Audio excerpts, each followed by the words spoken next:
RuneScape.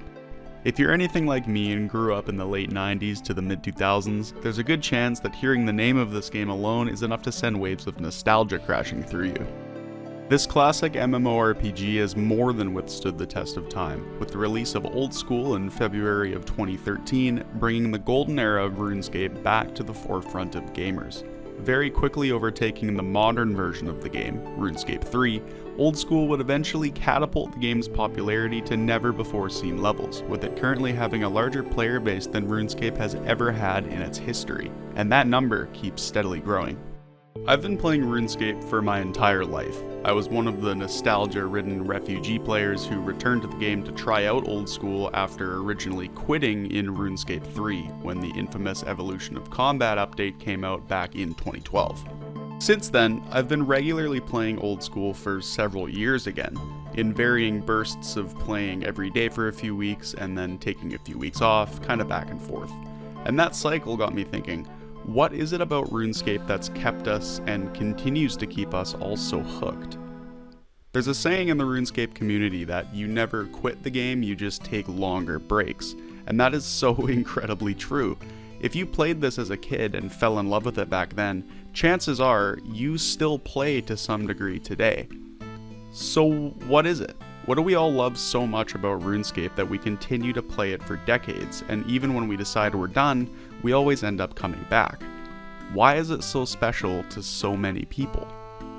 Well, I don't think there's one concrete answer to that question. I think there's a few different reasons, and that's going to be our topic for today's video. RuneScape is commonly labeled as an MMORPG, and I can't exactly argue that. It's a massive multiplayer online role-playing game. But if you were to take RuneScape's moment-to-moment gameplay and compare it to a different titan of the MMO genre's gameplay, for example World of Warcraft or Final Fantasy XIV, you'll very quickly notice that RuneScape has a lot more in common with an archaic point-and-click adventure game than it does with a standard MMO. In almost every way. It doesn't control like an MMO, the combat system doesn't work like an MMO, finding and doing quests, progressing your account, doesn't work the same as an MMO, acquiring gear and items or money doesn't work the same as it does in a typical MMO. A great example of this is being a new player starting a fresh account.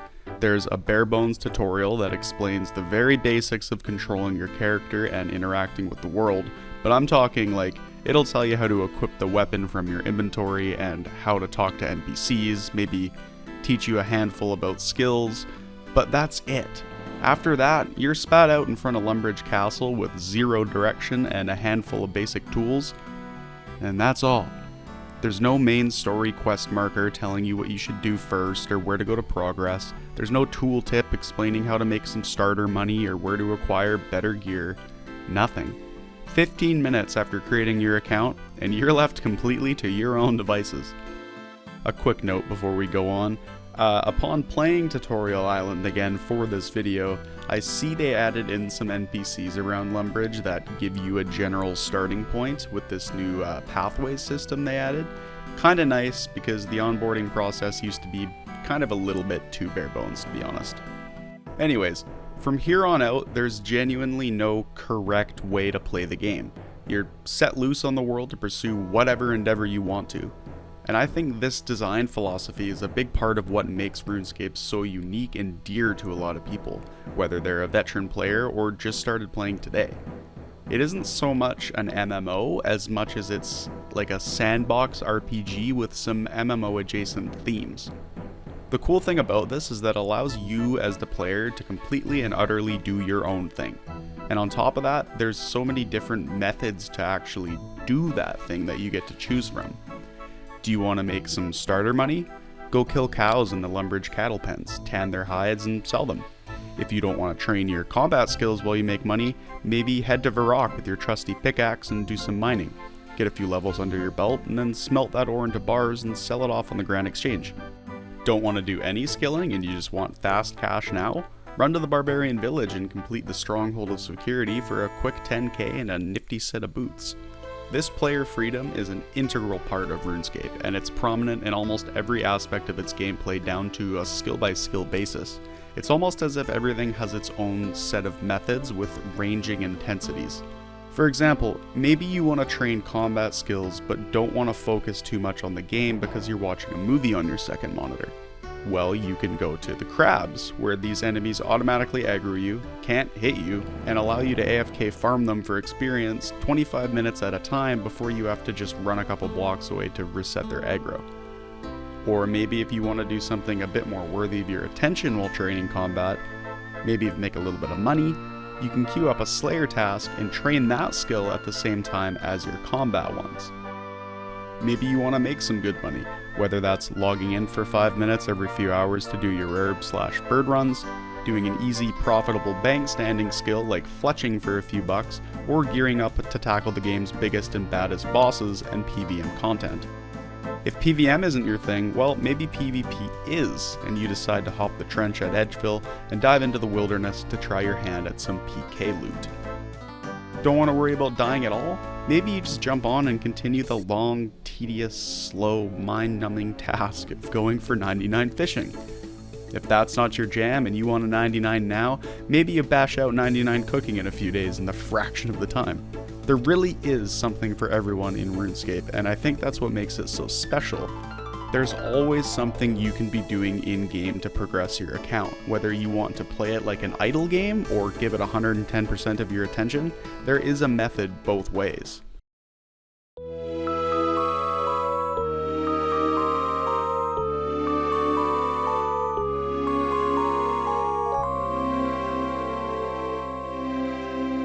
Eventually, somewhere pretty early on in your journey, you're going to hit a wall where you find you're going to have to start questing.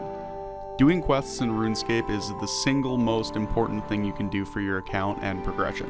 Huge portions of the game are locked behind quests, things like whole areas, some of the best in slot gear and items, mini-games, bosses, one of the best teleportation systems in the game, tons and tons of content. The way Jagex went about implementing quests in RuneScape is another huge departure from the typical MMO framework. I'll put it this way, the quests are so convoluted and puzzling that people have whole series on YouTube about simply trying to complete the game's quests without using guides. And they struggle. It's hard to do. See, RuneScape doesn't have your typical quest guide. It more so just logs what you've already done and gives you an idea of what you should be doing next. It almost never tells you where to actually go, how you're supposed to get there, what items you'll need to complete the quest, hardly anything. Let me give you an example of how completing a task during a quest goes in RuneScape. Let's say, during a quest, you're required to climb down into a dungeon through a hole in the ground.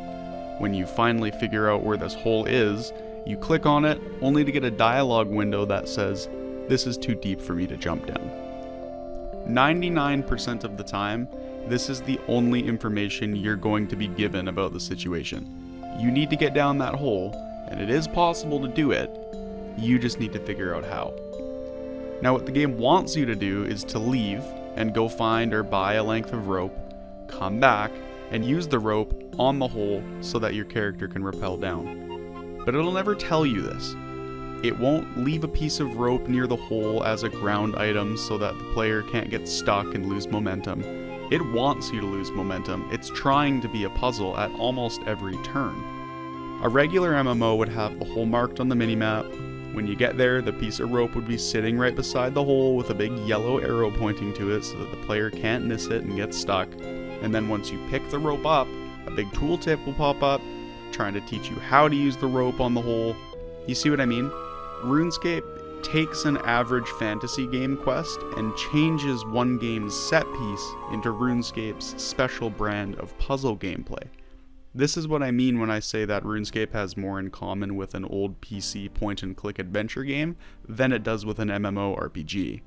If you're sane, this is where most people look up a guide to get the quest over with and unlock whatever reward they're doing it for in the first place. I've been playing this game my whole life, and still to this day I'll look up a Slayer music guide on YouTube when I need to do a quest, even if I've done the quest 100 times on different accounts over the years. In recent years, the community and Jagex themselves have welcomed the use of a third-party client called RuneLite as the mainstay client for the game. RuneLite allows you to add all sorts of quality of life plugins to the game, things like timers, an ammo counter, tile highlighting, even graphic and lighting alterations like you've seen this whole video so far. Most importantly though, RuneLite has a quest helper plugin that holds your hand through every single quest in the game, effectively eliminating the need for video quest guides. For me though, watching and following those old videos is part of the nostalgia maxing ritual and feel, so I've never installed it. That brings me to my next reason, nostalgia. You can ask anyone who plays the game, a big part of the love for RuneScape comes from the nostalgia from playing it when you were a kid. I cannot deny that. Honestly, a huge part of why I love this game is because in a lot of ways it's familiar and comforting. RuneScape and Minecraft were two games that were massive for me and my friends when we were kids, and to say that nostalgia for those long nights spent awake grinding with my school friends has nothing to do with it would be a blatant lie. Here's the thing though. The game has grown an incredible amount since those times. Just because it's the 2007 version of the game doesn't mean that brand new content didn't get added. So on release, Oldschool came with the idea to pull future additions and changes publicly to the players. This means that nothing gets added to the game that the majority of players didn't themselves vote for and agree would be a good addition. This was huge, and something that set Oldschool even further apart from the microtransaction train wreck that RuneScape 3 was, and still is currently. Because of this, Oldschool in the recent years has received the best content any version of RuneScape has ever gotten, which I think in turn really helped the player base explode like it has. Really, it's kind of the perfect system. These days, Oldschool has so much well-designed content that you'd be hard-pressed to take part in everything, even if I gave you years to do so. And that's not something that can be said about a lot of video games, let alone MMORPGs, a genre that's notorious for being somewhat stale and samey. Not to mention a genre also plagued by microtransactions, which Oldschool has none of. There's no cash shop, no exclusive cosmetics or pets. Everything is achievable by simply playing the game with an account that has membership, obviously. This helps a great deal with longevity, in my opinion. When I look at a guy wearing insanely expensive or hard to get gear, it's probably a classic item. I know what that item is and exactly how he got it, and I know how hard he had to work to get it.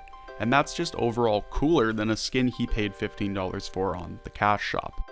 It makes the world more cohesive. Honestly, it's borderline immersive when there isn't cash purchasable cosmetics in games.